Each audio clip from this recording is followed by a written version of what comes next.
농구는 40분 동안 쉴 새 없이 달리고 점프하고 몸을 부딪혀가며 싸워야 하는 종목입니다. 무릎과 발목 등 관절이 성할 날이 없죠. 은퇴한 뒤에 유독 양반다리를 힘들어하는 분들이 많은 종목 중 하나이기도 합니다. 그 와중에 30대 후반, 아니 40대가 되어서도 후배들과 경쟁하며 긴 시간을 뛰는 경이로운 아저씨들도 있습니다. 이번 시간에는 각 나라별 국가대표팀의 역사를 빛냈던 어르신들을 찾아보도록 하겠습니다. 첫 번째로 제가 소개할 선수는 바로 르브론 제임스입니다. 공식적으로 NBA를 포함한 미국 프로농구에서 제일 늦은 나이에, 그러니까 가장 늙은 나이에 코트를 밟은 선수는 1948년 네티키였습니다. 무려 45세 363일의 나이에 프로비던스 스팀 롤러스라는 팀의 일원으로 코트에 선 적이 있습니다. 그렇지만 국가대표에서는 이 선수가 원탑이 될 것 같습니다. 바로 1984년생 르브론 제임스입니다. 2012년 런던 올림픽 이후 12년 만에 올림픽 무대에 돌아왔던 르브론 제임스는 케빈 듀란트, 스테픈 커리와 함께 국가대표판 라스트 댄스를 치르고 있습니다. 미국 대표팀에선 최초로 트리플 더블을 작성하기도 했던 르브론은 올해 올림픽이 공식적으로 마지막이라 선언했는데요. 과연 마지막 올림픽 무대를 어떤 표정으로 마무리 지을지 궁금하네요. 두 번째로 소개할 인물은 바로 홀리핸드 오스카 슈미트입니다. 찰스 바클리는 NBA에 진출하지 않았던 선수 중 역대 최고 실력자 중 한 명으로 바로 오스카 슈미트를 꼽은 적이 있습니다. 1958년생, 올해 나이 66인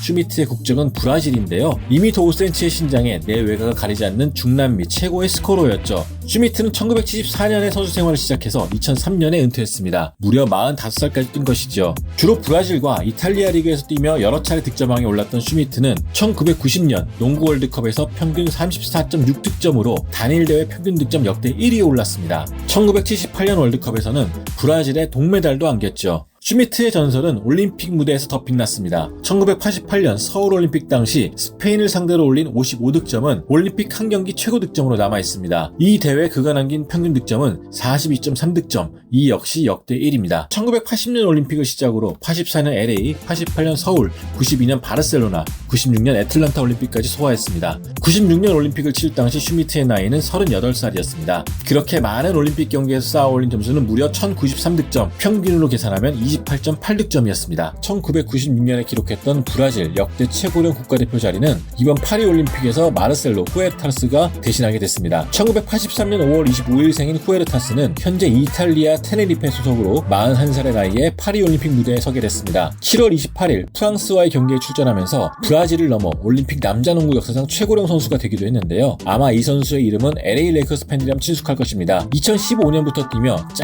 아주 짧게 흔적을 남기고 떠났죠. 슈미트가 득점 괴물이었다면 후에르타스는 어시스트로 이름을 떨쳤습니다. 스페인 1부 리그에서 어시스트 1위에 3번 올랐고요. 피바가 신설한 챔피언스 리그 우승도 차지했습니다. 후에르타스가 브라질 국가대표에 처음 선발된 건 2005년이었기 때문에 슈미트와의 접점은 없는데요. 2006년 월드컵을 시작으로 지난해까지 5번의 월드컵을 치렀고요. 2012년 런던 올림픽을 비롯해 2016 리우, 2024 파리 올림픽까지 나섰습니다. 오랜만에 돌아온 올림픽 무대에서 브라질이 8강에 진출하는 데 일조했던 후에르타스, 노장의 마지막 국제 무대로 삼기에는 이보다 더 좋은 마무리가 또 있을까 싶습니다.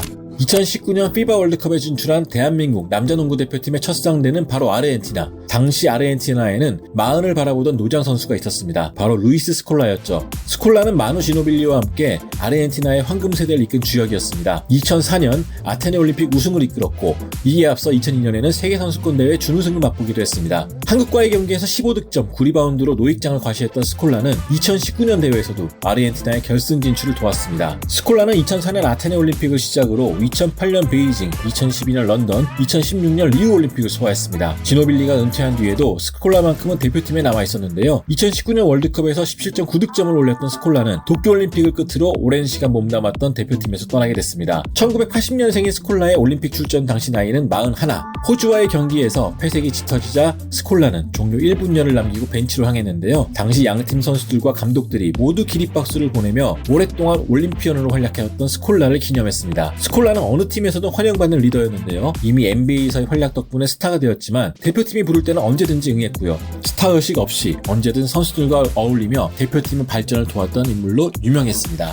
이번 파리올림픽에서 루디 페르난데스는 올림픽에만 6번 출전한 최초의 남자 농구 선수가 됐습니다. 2004년 아테네를 시작으로 아주 긴 여정을 소화했는데요. 아쉽게도 예선을 통과하지 못했지만 팬들은 페르난데스의 오랜 선전에 박수로 화답했습니다. 그러나 스페인 농구의 최고령 올림피언은 따로 있습니다. 바로 2021년 도쿄올림픽을 끝으로 국가대표에서 은퇴했던 파우 가솔입니다. 1980년생인 가솔은 2021년 도쿄에서 동생인 마크 가솔과 함께 마지막으로 뛰며 국가대표 자리를 빛냈습니다. 스페인 국가대표로 뛰는 동안 2번 은메달을 목에 걸었고 2016년 리우에서는 동메달을 획득하기도 했습니다. 메달과 같은 성과는 없었지만 첫 올림픽이었던 2004년 올림픽에서는 팀 내 최다 득점자가 되기도 했고요. 2012년 올림픽에서는 나달을 대신해서 스페인 선수단 기술을 맡기도 했습니다. 젊은 시절 대표팀에 나가면 늘 최소한의 성과를 냈던 가솔이었기 때문에 어쩌면 스페인 팬들은 이번 올림픽을 보며 가솔과 함께했던 후안 까를라스 나바로, 세르지오 로드리게스, 호세 칼데론, 펠리프 레이스와 같은 황금 세대를 그리워했을지도 모르겠습니다. 또한 가솔은 세계선수권대회 우승, 유로바스켓 우승 3회 등 국가대표로서 정말 많은 걸 이루기도 했는데요. NBA에서는 멤피스와 레이커스에서 오랜 시간을 소화했고요. 마지막 선수에게만은 친정팀이었던 바르셀로나에서 마무리했습니다.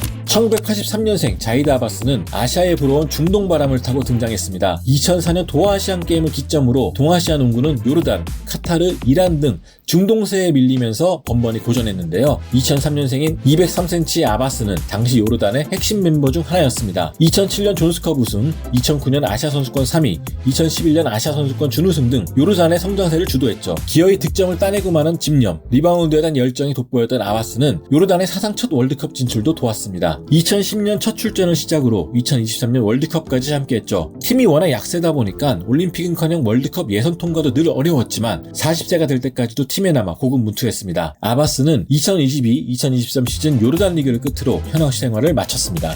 대한민국 농구 팬들이라면 이 선수의 이름은 듣기만 해도 지겨울 것 같습니다. 바로 하메드 하다디입니다. 1985년생인 하다디는 2010년대 아시아 농구를 지배했던 최고의 빅맨이었습니다. 218cm의 장신이면서도 농구 이해도가 높다 보니 개인 공격뿐만 아니라 팀 농구까지도 영리하게 진두지휘해왔습니다. 아시아컵에서만 3번 우승을 차지했죠. 2014년과 2018년 아시안게임에는 결승까지 오르기도 했습니다. NBA 경력도 있죠. 2008년부터 2013년까지 뛰었는데요. 151경기, 2.2득점에 그쳤지만 아시아 센터들 가운데서는 야오밍을 제외하면 그 정도 기간 동안 NBA에 머무른 빅맨도 많지 않았습니다. 하메드 하다디는 2023년 월드컵을 끝으로 대표팀 유니폼을 반납했습니다. 애초 아킬레스건 부상을 입어서 선수 생활이 위태롭다고 했지만 기어이 복귀해서 월드컵 무대를 밟았죠. 하다디에게는 국가대표로 치른 마지막 국제대회였습니다. 자, 마지막 선수입니다. 2004년 아테네 올림픽을 보신 분들이라면 이 선수 이름도 기억이 나실 텐데요. 바로 푸에르토리코의 레리 아유소입니다. 까를로스 아로요와 환상의 백코트를 이루었던 선수죠. 1977년생 188cm의 단신가드였던 아유소는 푸에르토리코의 돌격대장이자 슈터였습니다. 푸에르토리코 리그에서는 9번이나 3점슛 1위를 차지했을 정도였는데요. 폭발적인 화력으로 푸에르토리코의 정신없는 돌진을 진두지휘했죠. 2002년 세계선수권대회, 2004년 아테네 올림픽 등 국제대회에서 보인 푸에르토리코 선전 뒤에는 아유소와 아로요의 분투가 있었습니다. 뛰는 순간마다 코트에서 모든 걸 다 쏟아붓고 나오겠다는 그런 집념과 각오를 보였던 아유소. 그가 마지막으로 치른 국제대회는 바로 2015년 피바 아메리카 챔피언십이었는데요. 그때 아유소의 나이는 38살이었습니다. 당시 대표팀 감독은 릭 피트노였는데요. 선수 선발에 엄격했던 피티노조차도 아유소 없이는 12명을 차마 채울 수 없다고 말할 정도로 몸관리나 열정이 대단했던 선수였습니다.